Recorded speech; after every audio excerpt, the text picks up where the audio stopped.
again. I'm still your host, Caleb's your relationship coach. Today is an awesome day that the Lord had made, and we believe that today, every one of you that are coming online, and those of you that will subsequently listen and watch this episode, you're really going to be blessed as never before. Don't forget that we are still on the issue of marriage, relationship. At the beginning of this episode, we emphasized the fact that the rate of divorce cases is 50%, and that is really worrisome all around the globe. And if we don't do anything about it, the situation will continue. That's one of the reasons for this platform. And I believe that people don't divorce their spouse because they hate them. That's the truth of the matter. Because every relationship, every marriage relationship started from the point of love, from the point of attraction. People don't divorce because they hate their spouse. What we have discovered is that people divorce because the conflicts in relationship, they didn't know how to deal with it. So we believe that if you know better, you will do better. So this message, this information, these revelations, they are timeless valuables that have been that is provided for every one of us. So I want you to understand that this is for you. You can watch it live as you're watching right now, and you still have it stored up in our YouTube channel in order for you to be able to go and look at it. Don't forget, I gave you 5 major keys for you to enjoy whatsoever that this particular platform is opening up for you. Number one, you need to hear it. Without hearing, you will not get the information. But hearing alone is not enough. You need to accept the message, the truth that is being communicated unto you. It is in the acceptance of the truth that the message brings unto you that the blessings enshrined in the truth will unfold in your life. The third thing that you need to do is to digest it, eat it, digest it. Until you digest it, it cannot be of great benefit unto you.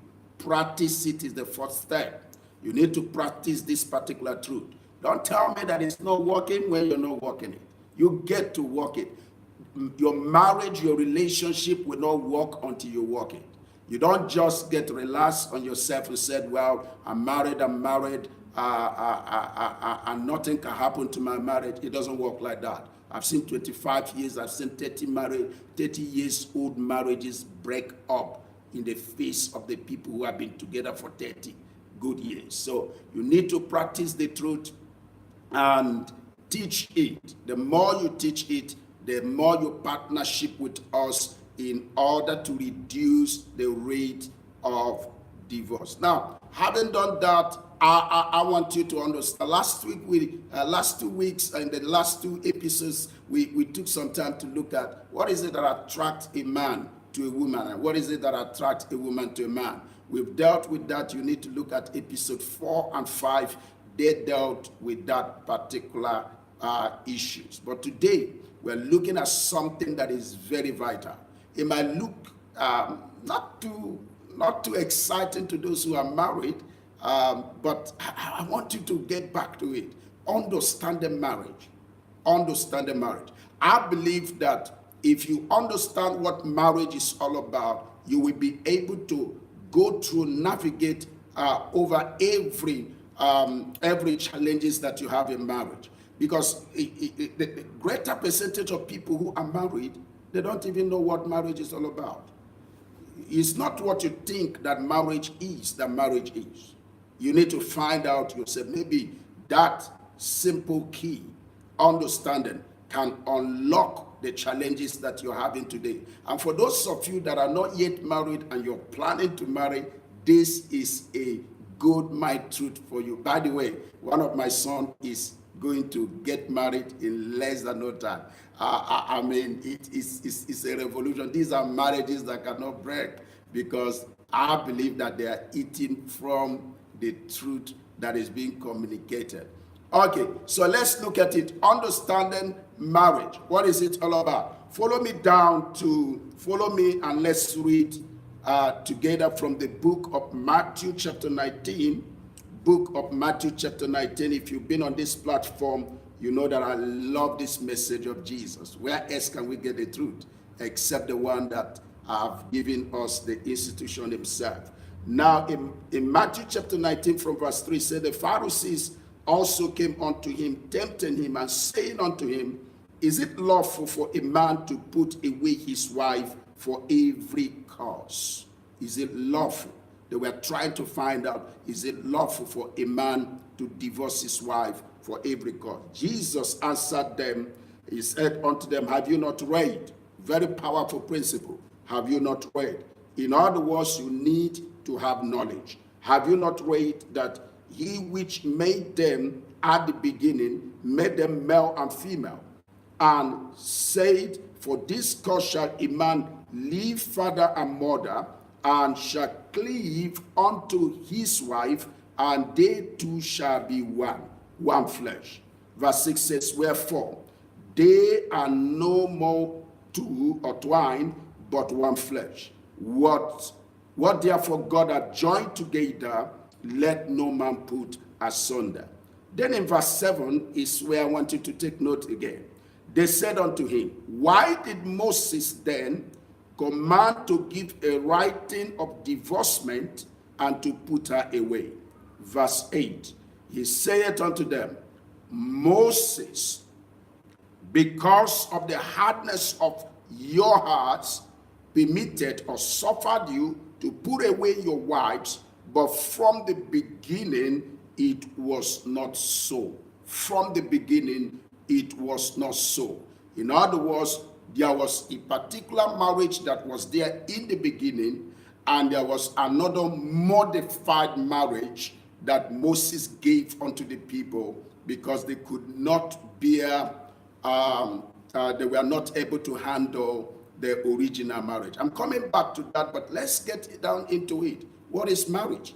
If I ask you right now, especially those of you that have been married, what is marriage? What is marriage? A lot of people cannot explain what marriage is all about. And if you have no functional understanding of what marriage is, you're not going to get it right, because you will be marrying based on the information or the interpretation that you have of what marriage is all about. I'm going to give you four basic definitions of what marriage is all about. And I believe that these four marriage definitions will help you not just to know it, but to fix or enhance or modify or activate the honey that is expected in your marriage. The first definition I want to give to you is that marriage is the most intimate kind of relationship. Marriage is the most intimate kind of relationship. If you're writing it down, I want you to get your paper, get your pen, write it down right now. Marriage is the most intimate kind of relationship. I want you to know that all relationships are not marriage. Not all relationships are marriage. All relationships are not marriage.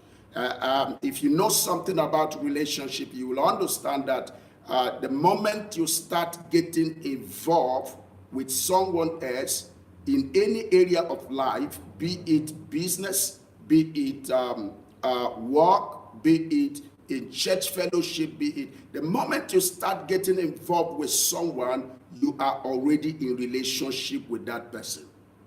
So relationships are of various kinds and of various types. It has various purposes and it has various reasons. The moment you start getting involved with a person, it can be students who are studying together, It can be business partners who are doing business together. It can also be fans of Chelsea and Man U who are in the same club or whatever, and you are getting involved with one another, people who come together to go out for work and all the rest of them. The moment you start getting involved with a person consistently, you are already in a kind of relationship.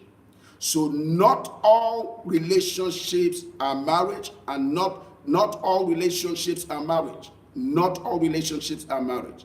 But the moment you say, I am getting into a marriage relationship, what you are saying is that I am getting into the most intimate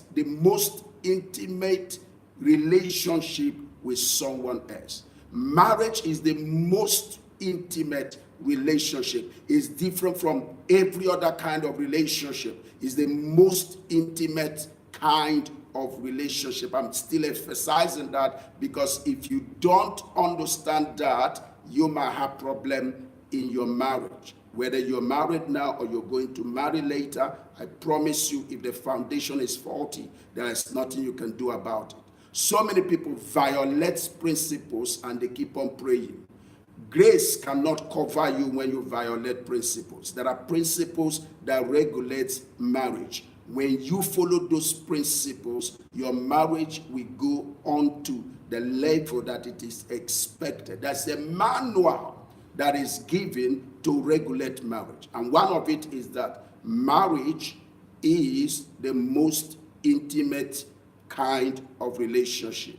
In the Word of God, in Genesis chapter 2, verse 25, the Bible says both of them, the man and the wife, they were naked and they were not ashamed. Can you hear that? They were naked and they were not ashamed. That speaks about intimacy. I know you don't remove your clothes in the front of everybody. You don't remove your clothes in the front of everybody, except there's something wrong with you. But you see, when you are comfortable to remove all your clothes and get naked before a person, it is because there is a relationship. So the nakedness that is talking about there is not just physical nakedness only. It is talking about a situation wherein you are able to share the deep secrets of your life. Your spouse or your marriage partner is somebody that you can share with the deepest part of your secret. Something you cannot share with anybody. You share it, you open up to that particular person because of marriage relationship. Or your dreams, your purpose, your secret, even your weaknesses. So you see that marriage is the deepest part, is the most intimate part of relationship, in the sense that when you get into it, you got nothing to hide from your partner. There are some couple who are right now watching me. You know, your wife doesn't know the password of your phone. You see, and your husband doesn't know the password of your phone. The moment couples start operating in that particular way, there is something wrong somewhere.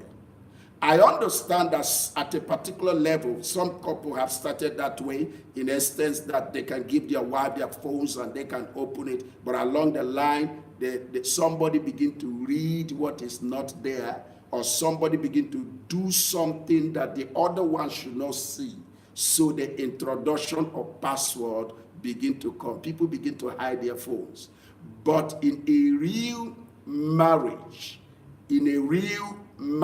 is the most intimate part of relationship, because you got nothing to hide. In an ideal marriage, it is the most intimate part of relationship. Genesis chapter 2 verse 24, the Bible said, for this reason the man shall leave his father and his mother, and he shall cleave unto his wife, and they two shall become one.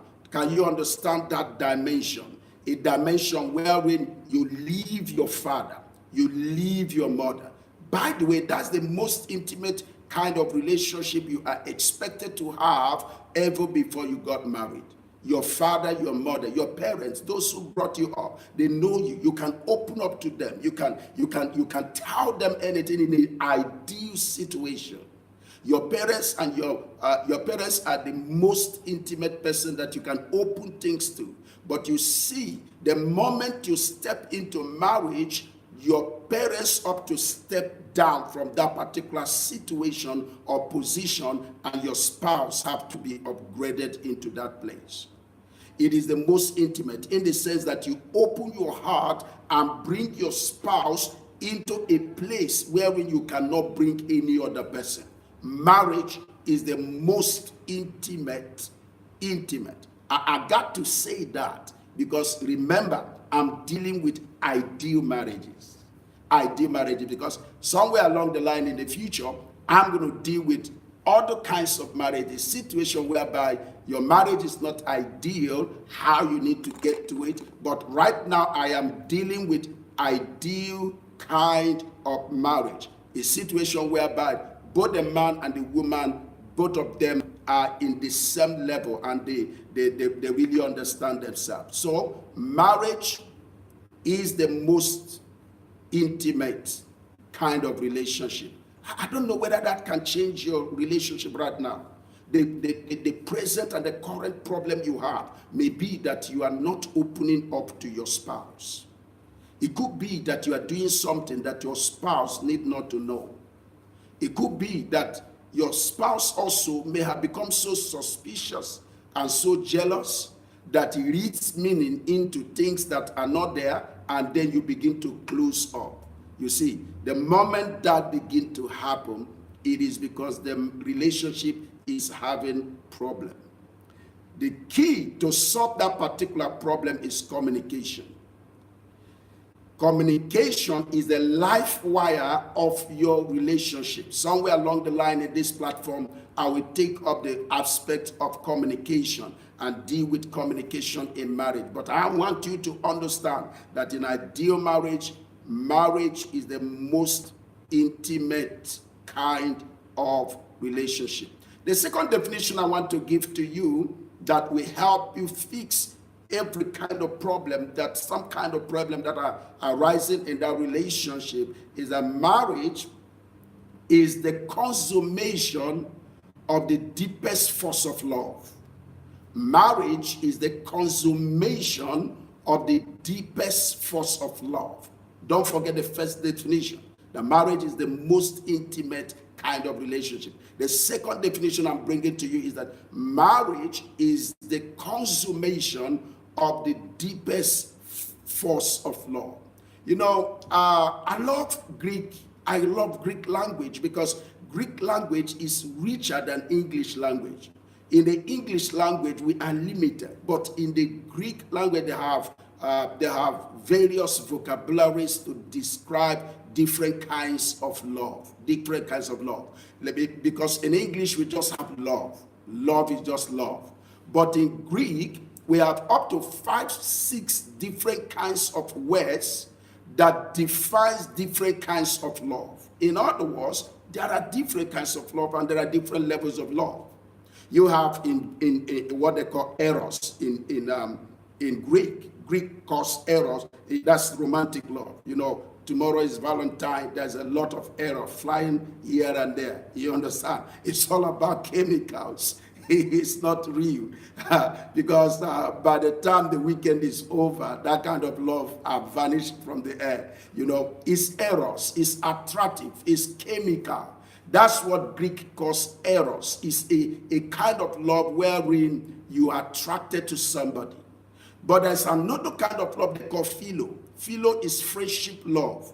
It may not be somebody that you are romantically attracted to, but it is somebody that you love conversing with. Maybe you are a Man United fan and you love coming together to talk about Man U, or you're a Chelsea fan, you love coming together. There's no attraction. It's just that you love communicating. It's friendship, conversational love. The Greek call it a different name called philo. But there is another one they call agape. You see, Greek have different ways to describe different kinds of love, which we don't have that opportunity in English language. Now, what am I talking about? I'm just telling you that there are different kinds of love, and each kind of love have its own force that it exerts in our life each time that it comes into our life, or each time that we come to that particular platform or that kind of love. But when it comes to marriage, marriage is the consummation of the deepest force of love. Is the consummation of the deepest force of love. It's a kind of love that is beyond errors. It can begin from error, but it goes deeper. It's a kind of love that is bigger than philo. They're just talking about all these aspects ought to be there. In a marriage where there's no errors, how are they going to work? It's not going to work. In a marriage where there is no philo, there's no way they can have conversation. There are some people who are married, but they can't talk. They are not on the same level. You see, all these aspects of love ought to be there. Eros ought to be there. Otherwise, you will be sleeping with Josephine and you will be attracted with Joanne. You know, it ought to be there. The Eros ought to be there. The philo ought to be there. But it's beyond Eros. It is beyond philo. Marriage have to have the deepest kind of love. Is the consummation of the deepest kind of love, the agape love. Because there is a time in your marriage when errors have to dry. There's a time in your life that you need the agape love, a sacrificial love. Most of the times I say to all my children and the people that are mentoring around the world, I tell them, I say, falling in love is irresponsibility. You don't just need falling in love in marriage. If you have to get to the place where marriage, you have to get to marry, it have to be a decision. Real love is a product of decision. It's not just a product of attraction. It have to go beyond attraction. It have to come to the place of decision. So marriage is the consummation of the deepest force of love. If you don't have that love deeper than attraction, deeper than eros, that marriage is not going to work. Or are you saying, coach, that we don't need eros or we don't need philo? No, I'm not saying that. You need eros. You need to look at your spouse and you're attracted to your spouse. It's very important. You need to look at your spouse as somebody that you can sit and play around and chat and talk and communicate. You have to be your friend in conversation. But beyond the friendship, beyond the eros, beyond every other kind of love, it had to be somebody you are ready to die for. And that is what I'm talking about. Is the deepest, the consummation of the deepest form of love. I want to ask you, is this kind of love still in your relationship? Especially those of you that are married. Is this kind of love, is it still there? Or is it lacking? Have the eros dried up? Now she's no longer attracting you. Is it the problem? Could it be the reason why you are always volatile every time that she speaks to you? Could it be the reason why you want to get rid of her or get rid of him because you have found somebody who is attracting you stronger than the one that you had before? I'm going to spend some time in later time. Is an unshakable, true commitment with a lifelong mate or spouse. Marriage is a true and unshakable commitment with or to a lifelong spouse. What is this definition talking about? This definition is telling you that marriage is not a short-term commitment. It's not a short-term commitment. Marriage is a long-term or a lifelong commitment. You need to know this. If you don't have this understanding of marriage and you get into marriage with a short-term attitude, That's the reason you're adding to the 50% divorce that is wrecking the whole generation. If every one of us, before ever we got into this thing called marriage, we understand that it is an unshakable, true commitment to a lifelong marriage, that understanding will guide our decision. It will guide our decision. It's not a short term. The Bible says, whatsoever God have joined together, let no man put asunder. In other words, it was ordained to be a lifelong journey.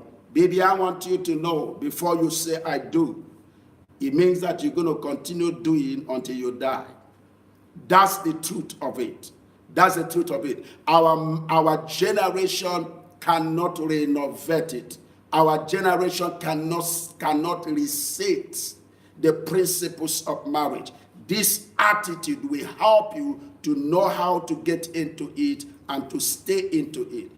The fourth definition that is very relevant for me to share with you is the fact that marriage is a covenant commitment with God and with your spouse. Marriage is a covenant commitment with God and with your spouse. Marriage is the covenant. It's not a contract. It is a covenant commitment with your spouse and with God. In other words, there are three people that are involved in your marriage. Two of you are visible. The third party in your marriage is invisible. And that is God, the author and the one who originated the institution called marriage. So you understand that it's a covenant, it's not a contract. There's difference between covenant and a contract. The commitment in your marriage decides the kind of marriage that you are getting into. By the way, I just read a place in Matthew chapter 19 from verse 3 to 8. Right there we saw two kinds of marriage that Jesus spoke about. The first kind of marriage is the marriage that has been there from the beginning. From the beginning. Jesus said from the beginning it was not so. In other words, Jesus was dealing with the kind of marriage that was there, that God authored, that God originated. Is a covenant kind of marriage that God put in place. But there's another kind of marriage that Moses modified, and that is the contract marriage. The one that Moses modified and gave to the people was contract marriage. What's the difference? The difference is that the covenant marriage is based on trust, but the contract marriage is based on terms and conditions. Oh boy. Oh boy. I hope you are not mingling the whole thing together.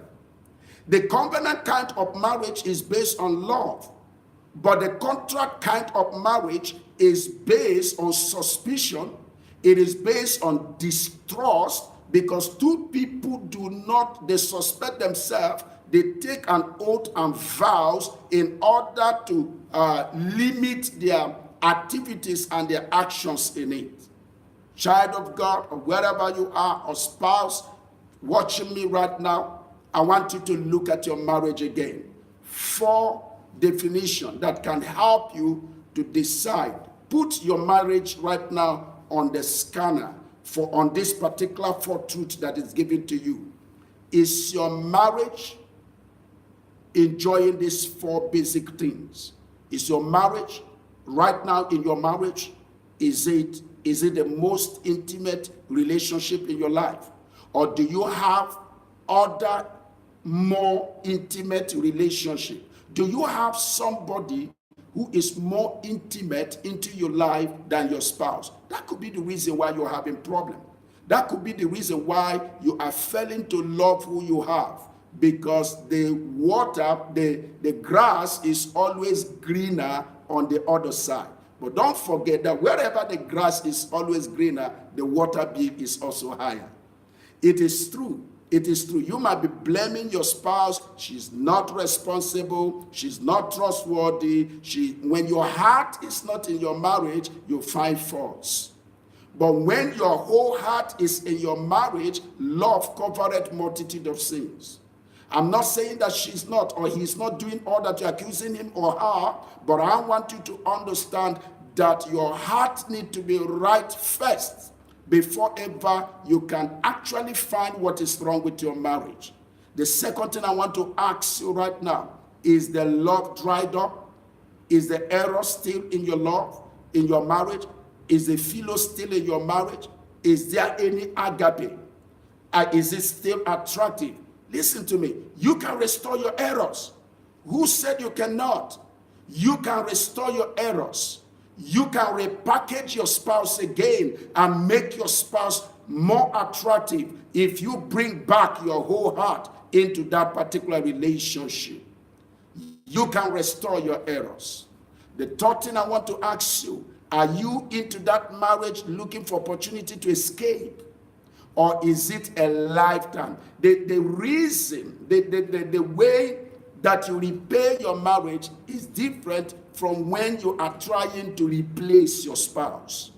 Are you looking for opportunity to repair the problems or to replace your spouse? Finally, I want to ask you, is it a contract or a covenant? Oh, my time is gone. My time is gone. Next week, I'm going to come back onto you on this subject and we're going to take it up, but it is so beautiful, the trend that we have come all the way from the way of decision. We've looked at decision in the past. Get down to our YouTube, look at episode 1, episode 2, episode 3, episode 4, episode 5, down to this particular. You understand that we are building up, and this platform is providing you some relevant, great information that can change your life. I want you to sit down, digest all this, and find a way to post it to somebody.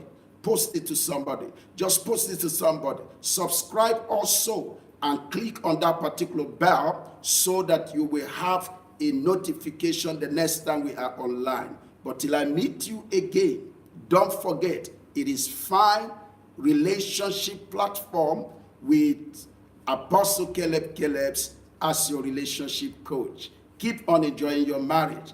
God bless you.